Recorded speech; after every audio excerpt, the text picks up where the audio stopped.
কাটলো জমি জট।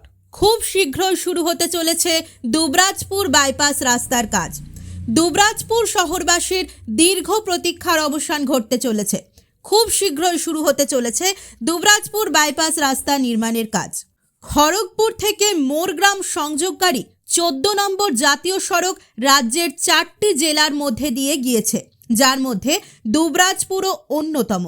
এই রাস্তার সঙ্গে যুক্ত NH6, NH2 এবং NH34, ফলে প্রতিদিনই বিপুল সংখ্যক যানবাহন চলাচল করে এই রাস্তায়। আর তার জেরে দীর্ঘদিন ধরে তীব্র যানজটে নাজেহাল দুবরাজপুর শহরবাসী।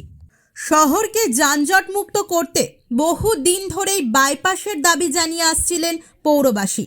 এই দাবি নিয়ে কেন্দ্রীয় পূর্তমন্ত্রীর সঙ্গেও কথা বলেন বীরভূমের সাংসদ শতাব্দী রায়। তবে এতদিন পর্যন্ত হবে এর মধ্যেই থমকে ছিল প্রকল্প। যদিও জাতীয় সড়ক সম্প্রসারণের কাজ পাশের জেলা বর্ধমানের পাণ্ডবেশ্বর পর্যন্ত হয়ে গিয়েছে, কিন্তু দুবরাজপুর এলাকায় জমি জটের কারণে বন্ধ ছিল কাজ। অবশেষে অপেক্ষার অবসান। দুবরাজপুর পৌরসভা সূত্রে জানা গেছে, জমি সংক্রান্ত সমস্যার সমাধান হয়ে গেছে। খুব শীঘ্রই বরাতপ্রাপ্ত সংস্থার হাতে জমি তুলে দেওয়া হবে। এরপরই শুরু হবে বাইপাস রাস্তায় নির্মাণ কাজ। হ্যাঁ, আমরা তো অনেকদিন থেকে শুনছি যে হচ্ছে এদিক থেকে অনেকবার রাস্তার কাজেরও যেদিক দিয়ে হবে তার একটা মেজারমেন্টও হয়েছে, এসব আমরা দেখলাম, নোটিশও হয়েছে। অনেকে যাদের যাদের জমি যাবে বাইপাসের জন্য তারা টাকাও পেয়েছেন, সেটাও শুনেছি। তো এটা তো শুনেই আসছি হবে। আমরা শুনেছিলাম যে দুর্গাপুজোর আগেই কাজ শুরু হয়ে যাবে, তারপরে শুনলাম যে দুর্গাপুজোটা পেরিয়ে গেলে তারপরেই বোধহয় কাজটা শুরু হবে, কিন্তু এখনো পর্যন্ত সেরকম কোনো কিছু দেখছি না। আমি তো দুবরাজপুরের নাগরিক হিসেবে চাইবো যত তাড়াতাড়ি কাজ শুরু হয় ততই আমাদের পক্ষে মঙ্গল। দুবরাজপুর পৌরসভার পৌরপতি পীযূষ পাণ্ডে জানিয়েছেন, জমি জটই ছিল মূল বাধা। এখন সেই জট কেটে গেছে। কয়েকদিনের মধ্যেই কাজ শুরু হবে বলে আশাবাদী পৌরপতি। উল্লেখ্য, খড়গপুর থেকে মোরগ্রাম পর্যন্ত প্রায় 307 কিলোমিটারের এই 14 নম্বর জাতীয় সড়ককে নতুন করে গড়ে তুলতে ইতিমধ্যেই একটি গ্রিনফিল্ড ইকোনমিক করিডর তৈরির জন্য অর্থ বরাদ্দ করেছে কেন্দ্র। পাণ্ডবেশ্বর পর্যন্ত কাজ শেষ হলেও দুবরাজপুরে জমি জটের কারণে কাজ আটকে ছিল এতদিন।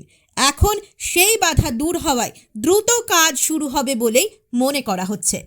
দুবরাজপুর শহরে আমরা জানি যে খড়গপুরে NH6 অর্থাৎ বোম্বে রোড, রানিগঞ্জে NH2, দিল্লি রোড এবং মোরগ্রাম NH34, এই তিনটে সংযোগকারী রাস্তা আমাদের NH14 আমাদের এই হাইওয়েটা, যেটা দুবরাজপুর শহরের ভেতর দিয়ে গেছে।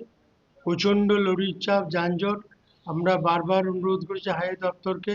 আমাদের মাননীয় সাংসদ শতাব্দী রায় লোকসভায় কেন্দ্রীয় পূর্তমন্ত্রীর কাছে ধরেছিলেন এবং তিনি তুলেছিলেন, যাকে এর পরিপ্রেক্ষিতে কাজের গতি এসছে এবং বর্তমানে কালকে যা আপডেট রিপোর্ট পেয়েছি তাতে রাস্তা হ্যান্ড ওভার করে দিয়েছে ঠিকাদারি সংস্থাকে, এবং এই ঠিকাদারি সংস্থা পাঞ্জাবের সম্ভবত, তারা অনেক দিন আগেই কাজ পেয়ে গেছে বরাত, কিন্তু জায়গাটা পাচ্ছিল না, সেই জন্য কাজ শুরু করতে পারেনি।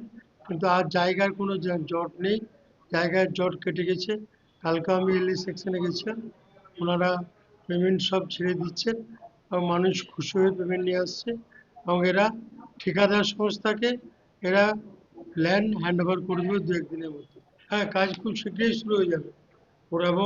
ওরা এজেন্সি যারা কাজটা পেয়েছে তাদের বক্তব্যও ভালো। তারা বললো যে আমরা 7 কেন্দ্রীয় পোর্শন থেকে কাজ করে করে চলে আসবো না, আমরা আমাদের তৈরি করা রাস্তার উপর দিয়ে আমাদের গাড়িগুলো নিয়ে আসবো। দুবরাজপুর শহরের ভেতরে আমাদের বড় বড় ভেহিকেলস যানজটে পড়ে যাবে, তার জন্য আমরা ওই দিক থেকে কাজটা শুরু করে নিয়ে এসে কোল্ড স্টোরে এখানে শেষ করবো। এভাবে ওরা কাজটা করবে এবং এজেন্সির মানে কাজে খুব গতি আছে ওদের, কথায় আমরা বুঝেছি। শুধু ল্যান্ডটা হ্যান্ড ওভার, এবং কালকেও LA সেকশনে গেছিলাম, ওরা 2-4 দিনের মধ্যে হ্যান্ড ওভার করবে।